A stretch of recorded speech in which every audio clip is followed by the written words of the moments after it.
The latest VS Code release just dropped, and I'm going to show you 5 of my favorite features that you can try right now. Let's go.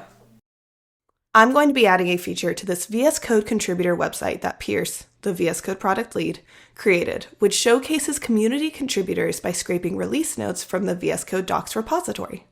I want to add a top contributor spotlight to the site, and there are some guidelines that I want the agent to follow when creating the design. So we have this front-end design agent skill that helps guide the agent to create a design to our specifications and avoid AI slop. And now we can quickly reference this agent skill using a / command in our prompt. So along with / front-end design, I will prompt to add a top contributor spotlight hero card with some details for the design and specify to open the web page when done and verify its changes. And this will automatically follow the instructions that are defined in our front-end design skill. Then we'll let the agent get to work.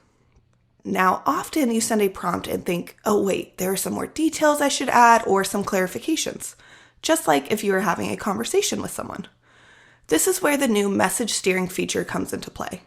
While the agent is working, I can send a follow-up message, like specifying more details on how I want this design to look with a fun shimmer animation, and the agent will take it into account mid-response.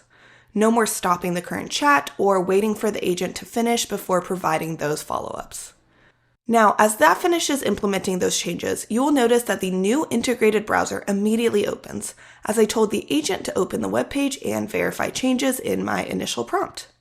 With this latest release, the integrated browser is so powerful, able to navigate to the page, verify the page content, and use other tools like clicking elements and running playwright code autonomously. The next feature I want to show is the ability to fork conversations.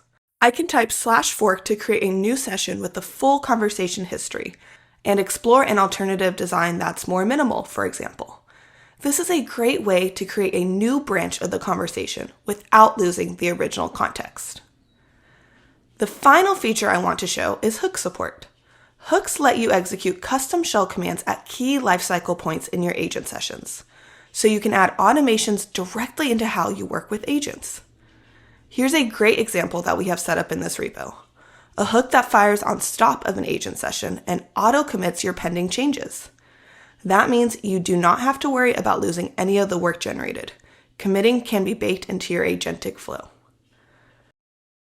In just a couple of minutes, you saw me add a feature using an agent skill on demand, steer the agent's response mid-flight, verify the result in an integrated browser, fork the conversation, and auto-commit my changes using a hook. And that's just the start of what's new in VS Code. Make sure to check out the full release notes to learn more. Happy coding!